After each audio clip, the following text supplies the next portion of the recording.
بسم اللہ العظیم والحمد للہ علی دین الاسلام اسلام حق والکفر باطل لک الحمد یا اللہ خلقتنا وہدیتنا وانقذتنا من النار نحمدک یا من ترنمت بثنائہ ورق اللسان وتغنت بتحلیلہ انادل الکیان الصلاۃ والسلام علی صاحب القرآن اما بعد فاعوذ باللہ من الشیطان الرجیم بسم اللہ الرحمن الرحیم قل بفضل اللہ وبرحمتہ فلیفرحوا هو خیر مما یجمعون آمنت باللہ صدق اللہ العظیم ان اللہ وملائکتہ یصلون علی النبی یا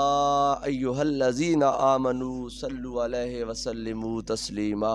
کوئی زبان خاموش نہ رہے، محبت، ادب اور احترام کے ساتھ اپنے کریم آقا کی بارگاہ میں ہدیہ درود و سلام پیش کریں۔ الصلاۃ والسلام علیک یا سیدی یا رسول اللہ وعلی آلک و اصحابک یا سیدی یا حبیب اللہ۔ الصلاۃ والسلام علیک یا سیدی یا رسول اللہ وعلی آلک و اصحابک یا سیدی یا حبیب اللہ۔ ڈٹھے ورق قرآن دے پھول سارے،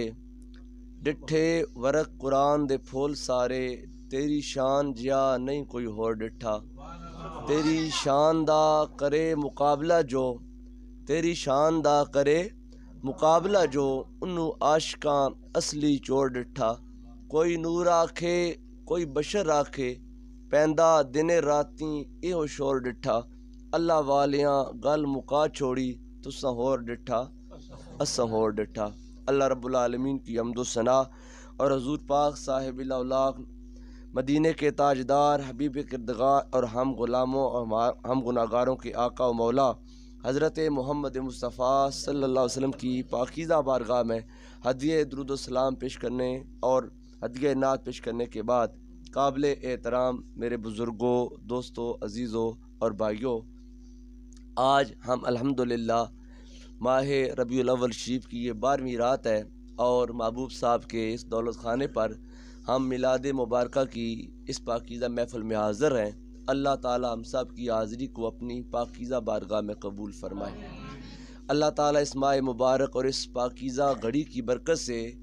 محبوب صاحب کو صحت کاملہ عاجلہ عطا فرمائے اور ان کے گھر میں اللہ تعالیٰ خوشیاں، بہاریں اور رحمتیں نازل فرمائے۔ جتنے بھی ہم دوست، احباب، بزرگ سارے بیٹھے ہیں، اللہ تعالیٰ ہم سب کو اس میلاد مبارکہ کی نشست کا جو ہے اجر اور اس کا ثمر عطا فرمائے۔ اللہ ہمارے صغیرہ کبیرہ گناہ معاف فرمائے۔ اللہ تعالیٰ نے قرآن مبارکہ میں ارشاد فرمایا، قل بفضل اللہ وبرحمتہ فبذالک فلیفرحوا هو خیر مما یجمعون۔ فرمایا، اے میرے پیارے محبوب، آپ اپنے ان غلاموں کو یہ بتا دیجئے کہ اگر تم پر اللہ تعالیٰ کا فضل ہو اور اللہ تعالیٰ کی تم پر رحمت ہو تو پھر تم خوشی کا اظہار کیا کرو، اور یہ جو اللہ کے فضل اور اللہ کی رحمت کے ملنے پر خوشی کا اظہار کرنا ہے، یہ تمہارا دنیا کا مال جمع کرنے سے اللہ تعالیٰ کو زیادہ پیارا ہے۔ یعنی کہ ایک طرف اگر دنیا اور دنیا کا تمام مال و اسباب ہو اور دوسری طرف اللہ کی رحمت کے ملنے پر خوشی کا اظہار کرنا ہو، فرمایا اگر دونوں چیزوں کو تولا جائے تو اللہ کی بارگاہ میں اس خوشی کا ثواب زیادہ ہے۔ اگر ہم وہ مفسرین کرام نے اس آیت کریمہ کے مختلف ترجمے کیے ہیں، ہر مکتب فکر نے اپنے مطالعہ، اپنے ذوق، اپنے عقیدے اور سوچ کے مطابق اس کا ترجمہ کیا، لیکن جو ہم اہل سنت و جماعت کے اکابر علماء کرام ہیں، انہوں نے اس آیت کریمہ میں فضل سے مراد بھی ذات پاک محمد صلی اللہ علیہ وسلم لی ہے اور رحمت سے مراد بھی ذات پاک محمد صلی اللہ علیہ وسلم۔ اللہ تعالیٰ کا سب سے بڑا فضل بھی سرکار کی ذات ہے اور اللہ تعالیٰ کی سب سے بڑی رحمت بھی سرکار کی ذات ہے۔ اللہ تعالیٰ نے قرآن پاک میں فرمایا کہ اگر تم پر اللہ تعالیٰ کا فضل نہ ہوتا تو تم جہنم کے جب وہ بالکل دروازے پر پہنچے پڑے تھے تو اللہ نے اپنے فضل سے تم کو جہنم سے بچا لیا۔ تو وہ فضل کون سا تھا؟ اللہ تعالیٰ نے اپنے محبوب کی آمد کا تذکرہ فرمایا کہ میرے محبوب کی آمد سے پہلے کائنات کفر و شرک کی گمراہیوں میں بھٹک رہی تھی، کسی کو بھی کوئی اپنا مقام حاصل نہیں تھا نہ ماں کو مقام حاصل تھا، نہ باپ کو مقام حاصل تھا، نہ بیٹی کو مقام حاصل تھا، تو یہ معاشرہ ظلم اور جور سے، ستم سے بھرا پڑا تھا۔ پھر اللہ تعالیٰ کو اس جب وہ مخلوق پر رحم آیا، اللہ تعالیٰ کو اس سستی ہوئی جب وہ مخلوق پر جب وہ شفقت ہوئی، تو اللہ تعالیٰ نے فاران کی چوٹی سے اپنے محبوب کو اس کائنات میں مبعوث فرمایا۔ جب میرا محبوب آیا تھا تو اس وقت لوگ اپنے اعمال کی بدکاریوں کے ساتھ بالکل جہنم کے دروازے کے پاس تھے، لیکن اللہ تعالیٰ نے اپنے محبوب کو فضل عمیم بنا کر اس کائنات میں مبعوث فرمایا۔ تو جو ہی میرا محبوب آیا تو وہ لوگ جو کل تک کفر و شرک کی وادیوں میں بھٹک رہے تھے، میرے محبوب کے آنے سے اللہ نے ان کو اسلام اور ایمان کا نور عطا فرما دیا، اور جب وہ اسلام کے نور سے مزین ہو گئے تو اللہ تعالیٰ نے فرمایا کہ رضی اللہ عنہم ورضوا عنہ، اللہ تعالیٰ اب ان سے راضی ہو گیا ہے اور یہ اللہ تعالیٰ سے راضی ہو گئے ہیں۔ یہ تو اللہ کے فضل کی بات ہے، اور اللہ کی رحمت کی تو جب وہ ہر بچے کی زبان پر وہ آیت کریمہ ہے وما ارسلناک الا رحمۃ للعالمین، کہ اللہ تعالیٰ نے اپنے محبوب کو دونوں جہانوں کے لیے رحمت بنا کر بھیجا۔ تو ان دونوں فضل اور رحمت کی آیات کو ملا کر ہمارے اکابر علماء کرام فرماتے ہیں کہ اللہ تعالیٰ کے محبوب کی آمد، اللہ کے پیارے محبوب کا یہ میلاد اللہ تعالیٰ کی سب سے بڑی نعمت ہے، سب سے بڑا فضل ہے، سب سے بڑا اللہ تعالیٰ کے رحمت کا اظہار ہے۔ لہذا جب یہ ماہ میلاد لوٹ کر سال کے بعد آتا ہے تو جتنے بھی غلامان مصطفیٰ ہیں ان کے دل باغ باغ ہو جاتے ہیں۔ وہ اس دن کو اور اس مہینے کو بڑے ادب اور احترام کے ساتھ مناتے ہیں، اور سرکار کے میلاد کی محافل کو گھروں میں، مساجد میں، گلی بازار میں منعقد کر کے سرکار کے ساتھ اپنی محبت کا اظہار کرتے ہیں۔ واصف علی واصف کہتے ہیں کہ یہ کیسے ہو سکتا ہے کہ بات سرکار دو عالم صلی اللہ علیہ وسلم کی ہو، اور پھر جب وہ امتی دلیل مانگے کہ کہاں پہ لکھا ہے کہ میلاد منانا جائز ہے یا نہیں، صحابہ کرام نے میلاد منایا یا نہیں، تابعین نے میلاد منایا یا نہیں۔ جب بات محبت کی ہو تو محبت پھر دلیلیں نہیں مانگتی ہے، محبت جب کسی کے ساتھ ہو جاتی ہے تو بغیر دلیل سے محبت کی جاتی ہے۔ جب ہم کہتے ہیں کہ ہم کو اللہ تعالیٰ کے محبوب سے محبت ہے تو اللہ تعالیٰ کے محبوب کی محبت ہم سے یہ تقاضا کرتی ہے کہ ہم جلوت اور خلوت میں اپنے محبوب کا تذکرہ کریں، خواہ ہم تنہائی میں ہوں تب بھی ہماری زبان پر اللہ کے محبوب کی ذات پر درود و سلام ہو، خواہ ہم جلوت میں ہوں، محفل میں ہوں، تب بھی ہم سرکار کی عظمت کے ترانے گائیں، نعرے لگائیں، تاکہ دنیا دیکھ لے کہ محمد مصطفیٰ کے دیوانے ابھی زندہ ہیں۔ اللہ تعالیٰ محبوب کی اس آمد کی پاکیزہ گھڑی کو ہمارے لیے بابرکت فرمائے۔ آقا کریم صلی اللہ علیہ وسلم، آپ کی جو میلاد ہے، آپ کا جو اس کائنات میں جلوہ فروز ہونا ہے، یہ اللہ تعالیٰ کا اس سسکتی ہوئی مخلوق پر بہت بڑا کرم ہے۔ آپ لوگ جانتے ہیں کہ اسلام سے پہلے کے حالات کس قدر سنگین تھے، لوگ ظلم اور جب وہ ستم کی چکی میں پس رہے تھے، لیکن اللہ تعالیٰ کے محبوب صلی اللہ علیہ وسلم جو ہی اس کائنات میں تشریف لائے تو اللہ تعالیٰ نے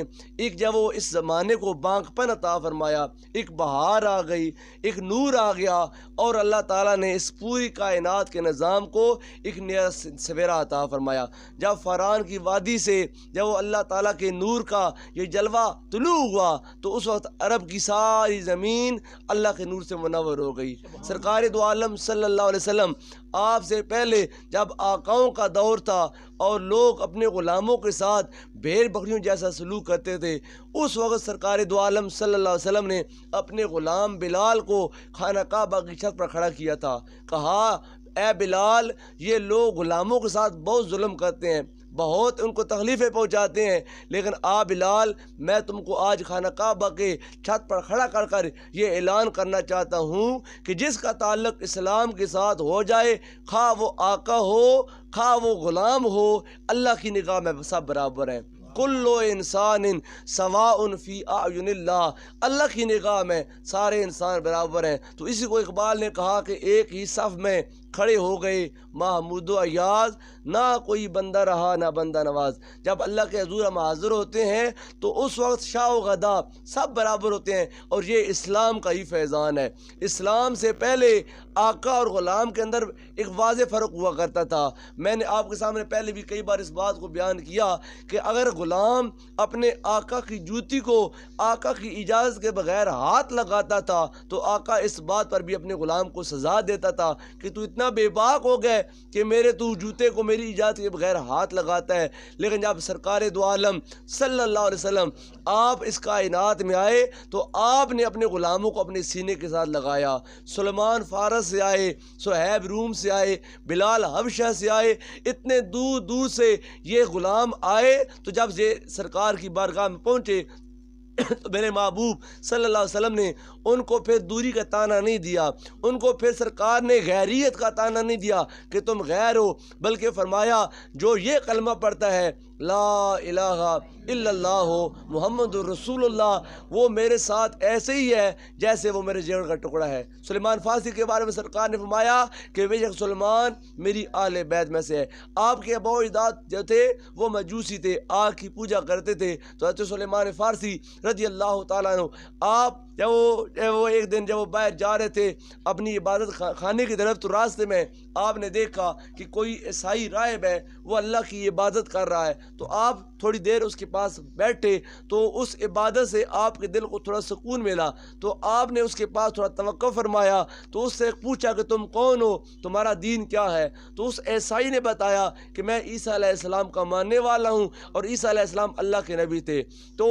حضرت سلیمان فارسی رضی اللہ تعالیٰ عنہ آپ کے دل میں عیسائیت کا ایک جذبہ پیدا ہو گیا، محبت پیدا ہو گئی۔ آپ جب وہ کافی دیر کے بعد جب گھر واپس پلٹے تو باپ نے پوچھا کہ سلیمان اتنی دیر کہاں رہے ہو؟ تو آپ نے سیدھی بات بتا دی کہ اے میرے والد، آپ جن بتوں کی پوجا کرتے ہو، یہ بتوں کی پوجا کرنا یا آگ کی پوجا کرنا یہ اللہ تعالیٰ کو پسند نہیں ہے۔ اللہ تعالیٰ ایک ہے اور اللہ تعالیٰ کے نبی عیسیٰ علیہ السلام ان کی تعلیمات ابھی زندہ ہیں۔ جب مجوسی باپ کو اس بات کا علم ہوا تو باپ نے اپنے بیٹے سلیمان کو کمرے میں جب وہ بند کر دیا۔ جب پابند سلاسل ہو گئے تو کافی دنوں کے بعد حضرت سلیمان فارسی رضی اللہ تعالیٰ عنہ آپ کو رہا کیا گیا، لیکن دل میں عشق اور محبت پیدا ہو گئی۔ آپ دوبارہ راہب کے پاس گئے، راہب کے پاس آپ کافی عرصہ رہے۔ جب وہ راہب مرنے لگا تو اس نے سلیمان فارسی رضی اللہ تعالیٰ عنہ آپ کو ایک اور راہب کی طرف رہنمائی کی۔ سلیمان فارسی کہتے ہیں میں نے اس راہب سے پوچھا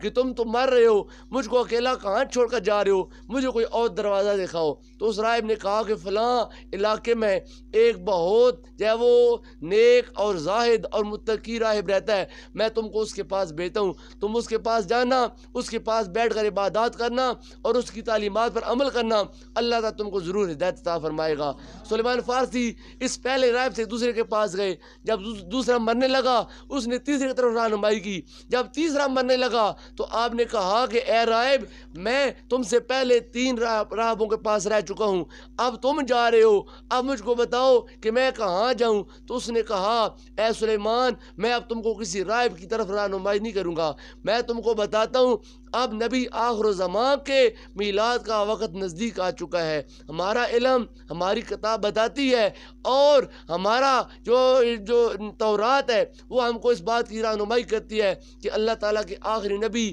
جناب احمد کی آمد کا وقت آ چکا ہے، جن کے بارے میں عیسیٰ علیہ السلام نے بشارت دی تھی کہ اللہ کے آخری نبی آئیں گے جن کا نام اسم گرامی احمد ہوگا۔ کہا کہ جب وہ کھجوروں کے جھنڈ والے علاقے میں جس کو لوگ یثرب کے نام سے پکارتے ہیں، تم وہاں چلے جاؤ، وہاں پر وہ جو یثرب ہے اس نبی کی وہ ہجرت گاہ ہے، جب تم وہاں پہنچو گے تو تم دیکھو گے کہ وہ جو نبی ہے نا وہ صدقہ نہیں لیتا، اور دوسرا کہ وہ جو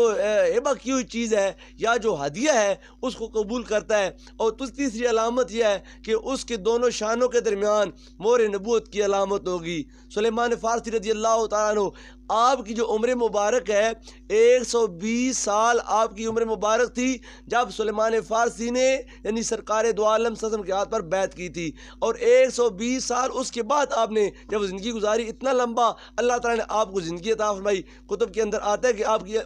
عمر مبارک بہت طویل تھی، تو سلیمان فارسی فرماتے ہیں میں بکتا بکاتا جب یثرب کے مقام میں پہنچا تو ایک دن میں جب وہ باغ یعنی کہ کھجوروں کے باغ میں تھا، کھجوریں کھجوریں توڑ رہا تھا تو میرا آقا یعنی کہ وہ گرگراتے ہوئے غصے کے ساتھ باغ میں داخل ہوا. کہتا ہے کہ اس سے وہ مکہ کے نئے مہمان کا ستیہ ناز ہو جس نے آ کر مدینے کی ساری ہوا کو عجیب بنا دیا ہے. تو میں نے کہا کہ تم کس کی بات کر رہے ہو؟ تو میرے آقا نے میرے منہ پر زور سے تماچا مارا اور کہا تم کو اس سے بات کا کیا مطلب ہے کہ میں کس کی بات کر رہا ہوں؟ وہ ایک مکہ سے آدمی آیا ہے جو نبوت کا دعوے دار ہے. وہ کہتا ہے کہ میں اللہ کا نبی ہوں اور اس کا نام محمد ہے. میرے دل میں فوراً بات کھٹکی کہ میرے راہب نے مجھ کو اسی کی طرف رہنمائی کی تھی. میں نے اس باغ میں سے ایک کھجوروں کا خوشہ توڑا تو میں دوڑتا دوڑتا اس مقام تک پہنچا جہاں پر لوگ سارے جمع تھے اور اللہ کے محبوب حضرت ابو ایوب انصاری کے گھر میں تشریف فرما تھے.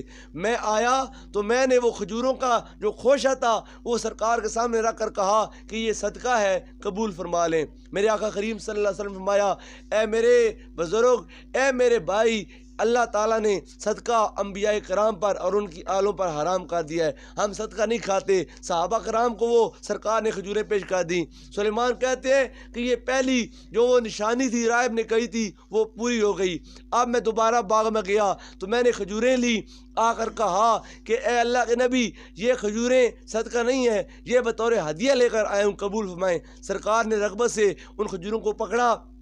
اور تناول فرمایا. میں خوش ہو گیا کہ راہب کی دوسری بشارت بھی خوش ہو گئی ہے،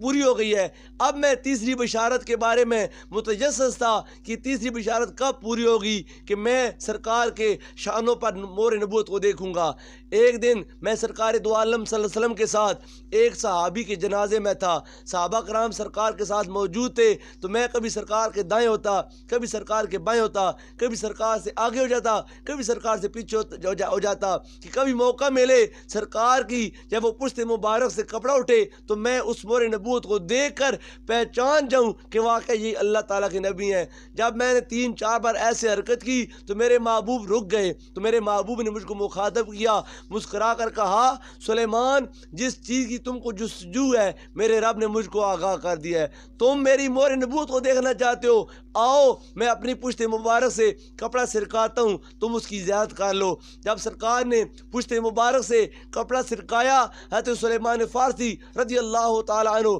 آپ نے جب مور نبوت کو دیکھا تو دوڑ کر اس کو بوسہ دیا اور سرکار دو عالم صلی اللہ علیہ وسلم کو کہا یا رسول اللہ، آپ اپنا ہاتھ بڑھائیے، میں آپ کے ہاتھ پر اسلام قبول کرنا چاہتا ہوں. مجھ کو میرے راہب نے 3 جب وہ آپ کی نشانیاں بتائی تھی. پہلا کہا تھا کہ نبی صدقہ نہیں کھائے گا، دوسرا کہا کہ وہ جو ہدیہ کی ہوئی چیز ہے اس کو قبول فرمائے گا، اور تیسرا یہ کہ وہ یعنی اس کے دونوں شانوں کے درمیان میں مور نبوت ہوگی. تو اگر یہ 3 علامات تم کسی میں پاؤ اور وہ نبوت کا دعوے دار ہو تو اس کے ہاتھ پر بیعت کر لینا، کیونکہ وہ انسان کوئی عام نہیں ہوگا بلکہ اس انسان کو اللہ تعالیٰ نے اپنا حبیب بھی بنایا ہے اور تمام انبیاء کا سردار بھی بنایا ہے. اللہ اکبر، یا رسول اللہ، حق 4 یار یا آپ فرماتے ہیں کہ میں نے سرکار کے ہاتھ پر جب وہ بیعت کر لی تو وقت گزرنے لگا تو صحابہ کرام میں سے جب وہ صحابہ کرام بیٹھے تھے تو میں بھی بیٹھا ہوا تھا تو کسی نے مجھ کو یہ طعنہ دیا کہ تم مجوسیوں کی اولاد ہو، تمہارے جو ابا و اجداد تھے وہ مجوسی تھے اور ہم تو وہ عرب کے قریش کے سرداروں کی اولاد میں سے ہیں. یعنی جب صحابہ کرام آپس میں بیٹھے تھے تو حسب نسب کی بات چھڑ گئی کہ میں فلاں چودھری کا بیٹا، میں فلاں راجے کا بیٹا. جیسے آج ہم کو اس بات پر جب وہ مان ہوتا ہے، ہم تو کمیوں کی اولاد کو کچھ سمجھتے نہیں ہیں، ہم کہتے ہیں ہم چودھری ہیں، ہم راجے ہیں، مہاراجے ہیں. لیکن اللہ تعالیٰ نے قرآن پاک میں فرمایا کہ اللہ کی نزدیک سب سے زیادہ عزت والا وہ بندہ ہے جو اللہ تعالیٰ سے سب سے زیادہ ڈرتا ہے. یہ جو تمام یعنی کہ قبائل بنائے گئے ہیں، کوئی راجہ ہے، کوئی چودھری ہے، کوئی راجپوت ہے، کوئی کسی برادری سے تعلق رکھتا ہے، فرمایا یہ جو اللہ نے قبائل بنائے ہیں لِتَعَارَفُوا، تاکہ تمہارا تعارف ہو سکے. اگر عرفان نام کے ایک گاؤں میں 5 بندے ہوں گے تو آنے والا اگر بندہ کہے کہ میں نے عرفان سے ملنا ہے تو پتہ چلنا چاہیے کہ عرفان کون سا ہے. مستریوں کا عرفان ہے، چودھریوں کا عرفان ہے، راجوں کا عرفان ہے، کس آپ عرفان کی بات کر رہے ہو؟ تو اللہ نے کہا کہ ہم نے جو یہ قبائل بنائے ہیں نا، ہم نے جو قبیلے بنائے ہیں، برادریاں بنائی ہیں، ذاتیں بنائی ہیں، یہ حسب نسب کا جو نظام اللہ نے تخلیق فرمایا تو یہ ان کے بڑائی کے لیے نہیں بنایا، یہ ان کے اپنے آپ کو اترانے کے لیے نہیں بنایا، محض تعارف کے لیے بنایا ہے۔ باقی کہا کہ اللہ کی نگاہ میں سب سے زیادہ جب وہ بندہ وہ پیارا ہے، وہ اعلیٰ ہے جو اللہ تعالیٰ سے سب سے زیادہ ڈرتا ہے۔ تو صحابہ کرام ایسے بیٹھے تھے تو صحابہ کرام اپنے ابا و اجداد کی تعریف کرنے شروع ہو گئے۔ کوئی کہتا ہے کہ میں فلاں کی اولاد میں سے ہوں، کوئی کہتا ہے میں فلاں کی اولاد میں سے ہوں۔ تو حضرت سلیمان فارسی رضی اللہ تعالیٰ عنہ آپ خاموش تھے، ان سے پوچھا کہ تمہارے ابا و اجداد کیا کرتے تھے، وہ کون تھے؟ تو آپ نے کہا کہ میں وہ مجوسیوں کی اولاد میں سے ہوں، میرے ابا و اجداد آگ کی پوجا کرتے تھے۔ تو صحابہ کرام میں سے کسی نے آپ کو میں نہ دیا، تانا دیا کہ تم مجوسیوں کی اولاد میں سے ہو۔ تو یہ بات حضرت سلیمان فارسی رضی اللہ تعالیٰ عنہ آپ کے دل میں کھٹکی اور آپ پریشان ہو گئے۔ سرکار کی بارگاہ میں بیٹھے تھے، سر جھکائے ہوا تھا، چہرہ آپ کا اداس تھا۔ سرکار دو عالم نے بھانپ کر کہا سلیمان کیا بات ہے، کیوں پریشان ہو؟ تو آپ نے ساری بات بتا دی۔ یا رسول اللہ ہم فلاں مقام پر صحابہ کرام کے ساتھ بیٹھے تھے تو کسی صحابی نے مجھ کو میرے ماں باپ کا تانا دیا کہ میں مجوسیوں کی اولاد ہوں۔ جب سرکار نے یہ سنا، اب سرکار کی رحمت کا حال دیکھیں، سرکار نے کہا بلال اذان دو۔ یہ جو یعنی کہ اذان آپ آتے بلال بے وقت دیا کرتے تھے، وہ صحابہ کرام کو کسی خاص اجلاس کے لیے، کسی خاص میٹنگ کے لیے بلانا مقصود ہوتا تھا۔ حضرت بلال نے چبوترے پر چڑھ کر اذان دی، تمام لوگ یکدم مسجد میں جمع ہو گئے۔ جب سرکار کے سامنے صحابہ کرام جمع ہو گئے تو سرکار دو عالم کا چہرہ اس وقت غصے سے لال تھا۔ سرکار نے کہا اے صحابہ کیا بات ہے، میں سنتا ہوں کہ تم آپس میں ایک دوسرے کو حسب نسب پر تانے دیتے ہو کہ تم فلاں کی اولاد ہے، تو فلاں کی اولاد ہے۔ تم نے آج سلیمان سے کہا ہے کہ سلیمان مجوسیوں کی اولاد میں سے ہے۔ اے لوگوں سن لو، آج سے محمد تم کو بتا رہا ہے کہ سلیمان میرے خاندان کا ایک بندہ ہے، بے شک سلیمان میری آل بیت میں سے ہے۔ یہ سرکار دو عالم صلی اللہ علیہ وسلم کی اپنے صحابہ کرام کے ساتھ محبت تھی۔ وہ صحابہ جو دور دراز علاقوں سے چل کر آئے اور ان کا تعلق اسلام کی بنیاد پر تھا۔ صہیب روم سے آئے تھے، بلال حبشہ سے آئے تھے اور حضرت سلمان فارس سے آئے تھے، لیکن اسلام نے ان کو ایک مٹھ کیوں بنا دیا؟ اس لیے کہ ان کے دل میں تھا لا الہ الا اللہ محمد رسول اللہ۔ اور اسلام ہم سے بھی یہی تقاضا کرتا ہے کہ مسلمان کا دوست ہونا چاہیے، مسلمان کا بھائی ہونا چاہیے۔ مسلمان کو یہ نہیں چاہیے کہ اپنے مسلمان بھائی کو تکلیف دے، پریشانیاں دے۔ میلاد مبارکہ کی ان محافل میں سے جو سبق ہم کو ملتا ہے وہ یہی ملتا ہے کہ ہم خالی ان محافل کو منا کر رسمی میلادی نہ بنیں، بلکہ سرکار دو عالم صلی اللہ علیہ وسلم کی تعلیمات کو اپنائیں۔ ہم سرکار کی صحت کو اپنانے کی کوشش کریں، سچ بولیں اور آپس کے اندر پیار پیدا کریں، محبت پیدا کریں اور اپنے اندر ہمت اور برداشت پیدا کریں کہ ہم کے اوپر اور کوئی زیادتی کرتا ہے، ہمارے ساتھ کوئی ناانصافی کرتا ہے، تو بجائے اس کے کہ میں اس کا اینٹ کا جواب پتھر سے دوں، اگر میں صبر سے کام لوں گا، علم سے کام لوں گا تو اللہ تعالیٰ مجھ کو اس کی بہتر جزا عطا فرمائے گا۔ اللہ تعالیٰ ہم سب کی حاضری کو قبول فرمائے۔ آپ دیکھ رہے ہیں میرا گلا کافی متاثر ہے، بول رہا ہوں تو میرے گلے کو کافی درد محسوس ہو رہی ہے۔ ابھی کل جب وہ جلوس بھی ہے، سارا دن جلوس میں بھی ہم نے سرکار کی نعتیں پڑھنی ہے۔ یہ حاضری مقصود تھی، تھوڑی ہو یا زیادہ، اگر اللہ کی بارگاہ میں قبول ہو جائے تو چند لمحوں کی حاضری بھی بہت زیادہ ہوتی ہے۔ ہم سب دل سے دعا کرتے ہیں اللہ تعالیٰ محبوب صاحب کے اس گھر کی جب وہ میلاد مبارک کی اس مختصر نشست کو اپنی بارگاہ میں قبول فرمائے۔ اللہ تعالیٰ اس ماہ مبارک کی اور اس میلاد پاک کی برکت سے حضرت شرف الدین بصیری رحمۃ اللہ تعالیٰ علیہ کو بھی ایسی فارج تھا جیسے وہ ان کا جسم متاثر ہو چکا ہے بیماری سے، تو حضرت شرف الدین بصیری رحمۃ اللہ تعالیٰ علیہ آپ کو ڈاکٹروں نے لا علاج کر دیا تھا، کہا کہ شرف الدین بصیری اب تمہارا علاج نہیں ہو سکتا۔ تو رات کا وقت تھا، شرف الدین بصیری رات کے آخری پہر میں غمگین حالت میں اٹھے تو سرکار کی بارگاہ میں قصیدہ بردہ شریف کے 100 شعر لکھے۔ رات کا وقت تھا، کوئی دیکھنے والا نہیں تھا، رات میں سرکار کی بارگاہ میں وہ شعر پڑھے جو ہم پڑھتے ہیں مولا صلی وسلم دائماً ابدا علی حبیب کا خیر الخلق کلہم۔ 100 شعر پر یہ مشتمل ہے قصیدہ بردہ شریف۔ رات کو سرکار کی بارگاہ میں پیش کیا، سو گئے۔ آنکھ ظاہری طور پر بند ہو گئی، لیکن باطن کی آنکھ جب بیدار ہوئی تو سرکار دو عالم صلی اللہ علیہ وسلم کی آمد ہوئی۔ سرکار تشریف لائے تو سرکار نے کہا اے بوسیری ذرا وہ قصیدہ مجھ کو پڑھ کر دوبارہ سنا جو تو نے لکھا ہے۔ تو سرکار کی بارگاہ میں قصیدہ بردہ پیش کیا، سنایا تو کہا یا رسول اللہ میں بیمار ہوں، میرا جسم مفلوج جو ہے پڑا ہے، یا رسول اللہ ڈاکٹروں طبیبوں نے علاج کر دیا ہے، آپ مہربانی فرمائیں مجھ کو شفا عطا فرمائیں۔ سرکار نے اپنا دست شفا حضرت شرف الدین بوسیری کے جب وہ جسم مبارک پر پھیرا، جو ہی سرکار کا ہاتھ حضرت شرف الدین بوسیری کے وجود مبارک پر آیا، اللہ تعالیٰ نے آپ کے وجود کو شفا عطا فرما دی۔ اور جب سرکار دو عالم نے شفا عطا فرمائی تو سرکار جانے لگے تو حضرت شرف الدین بوسیری فرماتے ہیں میں نے عرض کی یا رسول اللہ صبح لوگ مجھ سے سوال کریں گے کہ تم کو شفا کیسے ملی، میں بتاؤں گا کہ سرکار آئے تھے، سرکار نے شفا عطا فرمائی تھی، لوگ میری بات کا یقین نہیں کریں گے، لوگ نہیں مانیں گے، یا رسول اللہ کوئی نشانی دے دیں۔ اب یہ سارا ماجرا خواب میں ہو رہا ہے، خواب میں سرکار سے پوچھ رہے ہیں کہ یا رسول اللہ کوئی نشانی دے دیں، تو ایسے سرکار کے وجود مبارک پر آپ کی چادر تھی جس کو ہم کملی بولتے ہیں، سرکار کی چادر مبارک، سرکار نے وہ اتاری، اپنے دست کرم سے سرکار نے اس کو پریس کیا، اس کو پریس کر کے شرف الدین بوسیری کے سراندے کے ساتھ رکھ دیا، کہا اے شرف الدین بوسیری اگر دنیا نہ مانے تو ان کو میری چادر دکھا دینا، کہنا کہ یہ چادر کسی عام انسان کی نہیں ہے، یہ وہ چادر ہے جس پر جنت بھی رشک کرتی ہے، یہ وہ چادر ہے جس پر حور و غلمان بھی رشک کرتے ہیں، یہ محمد مصطفیٰ کی چادر ہے۔ سرکار جب گئے تو آپ کی فوراً آنکھ کھلی تو پورے ماحول میں ایک عجیب سی بہار تھی، خوشبوئیں تھی، تو دیکھا کہ میں سر سے لے کر پاؤں تک بالکل صحت مند ہو چکا ہوں، میں بالکل شفا یاب ہو چکا ہوں۔ تو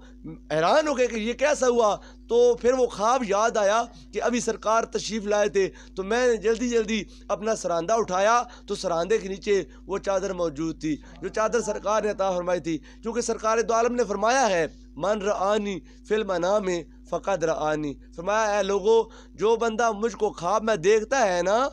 اس نے تاکہ مجھ کو ہی دیکھا ہے، کیوں ان الشیطان لن یتمثل بی، جو شیطان ہے نا اس کو اللہ نے یہ طاقت دی ہے کہ وہ ہر چیز کی شکل بنا لیتا ہے اپنی، یعنی کبھی تو سانپ بن کر تمہارے سامنے آ جاتا ہے، کبھی کوئی جانور بن کر تمہارے سامنے آ جاتا ہے، کبھی انسانی روپ میں تمہارے سامنے آ جاتا ہے۔ شیطان کو اللہ نے یہ طاقت اور پاور دی ہے کہ وہ جو چاہے صورت اپنا لے، لیکن اللہ نے یہ شیطان کو اجازت اور طاقت نہیں دی کہ وہ محمد کی صورت بنا سکے۔ اللہ نے کائنات میں بس ایک ہی سانچے میں محمد کے روپ کو ڈالا ہے اور آپ کو بنا کر اللہ نے وہ قلم توڑ دی ہے جس سے محمد مصطفیٰ کو تخلیق فرمایا۔ میں شیطان میری جو ہے نا وہ شکل نہیں بنا سکتا، میں جس کے خواب میں آتا ہوں اپنے قصد اور ارادے کے ساتھ آتا ہوں، یہ نہیں کہ مجھ کو معلوم نہ ہو کہ میں کس کے خواب میں جا رہا ہوں۔ جب میں کسی خواب میں جاتا ہوں تو مجھ کو پتہ ہوتا ہے کہ میں نتھیا کے فلاں بندے کے خواب میں جا رہا ہوں، اور ایک ہی لمحے میں اگر میں کروڑ بندوں کے خواب میں جاؤں تو مجھ کو معلوم ہوتا ہے کہ میں فلاں بندے کے خواب میں جاتا ہوں۔ سرکار نے فرمایا جس نے مجھے خواب میں دیکھا تحقیق اس نے مجھ کو ہی دیکھا، کیونکہ شیطان میری شکل نہیں بنا سکتا۔ پھر سرکار نے فرمایا من رآنی فی المنام فقد رآ فی الیقظہ، فرمایا جو بندہ مجھے خواب میں دیکھتا ہے ان قریب وہ اپنی جاگتے ہی اپنی آنکھوں کے ساتھ میرا دیدار ضرور کرے گا۔ آگے سرکار دو عالم صلی اللہ علیہ وسلم امام جوزی نے الوفا کے اندر اس واقعہ کو لکھا ہے کہ ایک بندہ وہ مسجد نبی میں گیا، عمرہ یا حج کرنے کی نیت سے گیا تھا، تو وہ مسجد نبی میں سرکار دو عالم صلی اللہ علیہ وسلم آپ کے روضہ مبارک کے سامنے بیٹھ گیا، آ کر کہتا ہے یا رسول اللہ میں آپ کا مہمان ہوں، آپ میرے میزبان ہیں، اور میزبان کا یہ فرض بنتا ہے کہ اپنے مہمان کی عزت کرے، قدر کرے، اس کے لیے کھانے کا اہتمام کرے۔ یعنی کہ اب ایک امتی اپنے آقا کی بارگاہ میں ہے، سرکار دو عالم اپنی قبر مبارک میں ہے، گنبد خضرا میں سرکار آرام فرما رہے ہیں، اور ایک غلام جا کر سرکار کی بارگاہ میں یہ دعا کرتا ہے۔ آج ہم حج عمرہ کرنے کے لیے جب جاتے ہیں نا تو ہم یہاں سے جاتے ہوئے جہاں پر ہمارے ڈوڈی پپرا کے نتھیا کے جو قریبی ہمارے دوست احباب وہاں پر رہتے ہیں نا، ہم ان کے یہاں سے نمبر لے لیتے ہیں تاکہ وہاں جا کر ان سے رابطہ کریں گے، ان کی خبر گیری کریں گے، وہ ہمارے لیے کچھ آسانیاں پیدا کریں گے۔ جب ہم لاکھوں روپے جب وہ لگا کر اللہ کے بارگاہ میں اور اللہ کے محبوب کی بارگاہ میں جاتے ہیں تو ہم اللہ کے بھی مہمان ہوتے ہیں، اللہ کے محبوب کے بھی مہمان ہوتے ہیں، اور میزبان کو یہ بات بہت بری لگتی ہے کہ میرا مہمان کسی اور کے دروازے پر جائے۔ آج ہم دنیا کے اگر نظام کو دیکھیں، اگر میرا مہمان میرے گھر آنے کے بجائے کسی اور کے گھر چلا جائے تو مجھے بہت برا لگے گا۔ مہمان میرا تھا، چلا کسی اور کے گھر گیا، یہ کیسے ہو سکتا ہے؟ ہم یہاں لاکھوں روپے لگا کر سرکار کے مہمان بنتے ہیں، سرکار ہمارے میزبان ہوتے ہیں۔ اگر ہمارا کامل یقین، کامل ایمان اور سرکار کی ذات پر کامل اعتقاد ہو تو اللہ تعالیٰ ہم کو نہ مکے میں کبھی بھولنے پر دے گا، نہ مدینے میں کبھی بھولنے دے گا۔ اللہ مکے میں بھی ہم کو رزق دے گا، اللہ مدینے میں بھی ہم کو رزق عطا فرمائے گا۔ لیکن ہم سرکار کی ذات پر یا اللہ کی ذات پر کامل یقین کر کے نہیں جاتے ہیں، ہم لوگوں کے سہارے پر چلے جاتے ہیں۔ ایسے نہیں کرنا چاہیے۔ بندہ گیا، اس نے جا کر کہا یا رسول اللہ میں آپ کا مہمان ہوں، آپ میرے میزبان ہیں، یا رسول اللہ مجھے بھوک لگی ہے، مجھے کھانا کھلائیں۔ اب دیکھیں محبت کا انداز، ایک عجیب اچھوتا انداز ہے کہ سرکار اپنی قبر مبارک میں ہے اور اپنا سرکار کا غلام ایک امتی جا کر کہتا ہے یا رسول اللہ میں مہمان ہوں، آپ میزبان ہیں۔ میزبان کے لیے لازمی ہے اپنے مہمان کے لیے کھانے کا بھی انتظام کرے، رہائش کا بھی انتظام کرے۔ یا رسول اللہ آپ میرے کو کھانا کھلائیں۔ یہ بات کہہ کر وہ بندہ مسجد نبوی میں ایک ستون کے ساتھ ٹیک لگا کر بیٹھا تو اس پر غنودگی کی کیفیت طاری ہو گئی، وہ سو گیا۔ جب سوتا ہے تو کیا دیکھتا ہے؟ حضرت مولا کائنات علی المرتضیٰ شیر خدا رضی اللہ تعالیٰ عنہ آپ کی آمد ہوتی ہے۔ آپ آئے تو وہ صحابی، وہ بندہ جو تھا وہ ادب کے ساتھ کھڑا ہو گیا۔ حضور بڑی کرم نوازی فرمائی آپ نے کہ آج آپ نے اپنا رخ رحمت ہم کو دکھایا۔ مولا کائنات نے فرمایا او بختوں کے مارے انسان اپنے مقدروں پر ناز کر کہ آج تیرے لیے آمنہ کا لال تشریف لا رہا ہے، آج تیرے لیے آمنہ کا لال تشریف لا رہا ہے۔ تو میں نے کہا حضور کہاں ہے سرکار؟ تو کہا ادھر میرے پاس ادب سے کھڑا ہو جا، ابھی سرکار کی آمد ہونے والی ہے۔ تو پھر یک جب وہ صحابہ کرام کی میت ہے، صحابہ کرام کی سنگت ہے، سرکار دو عالم ایک بگھی پر سوار ہیں، سرکار تشریف لا رہے ہیں، تو میں ادب سے سر جھکا کر کھڑا تھا، سرکار دو عالم کی بگھی میرے پاس آ کر کھڑی ہوئی، سرکار کے ہاتھ میں روٹی کا ٹکڑا ہے، سرکار نے مجھ کو پکڑایا، کہا اے میرے غلام تو میرا مہمان ہے، میں تیرا میزبان ہوں، تو نے ٹھیک کہا ہے کہ میزبان کا حق بنتا ہے اپنے مہمان کی عزت کرے، قدر کرے، کھانے کا انتظام کرے۔ یہ لے کھانا کھا۔ یہ سارا معاملہ خواب میں ہو رہا ہے۔ سرکار دو عالم نے خواب میں وہ روٹی دی، اس بندے نے پکڑی۔ امام جوزی رحمۃ اللہ تعالی علیہ بہت بڑے امام حدیث کے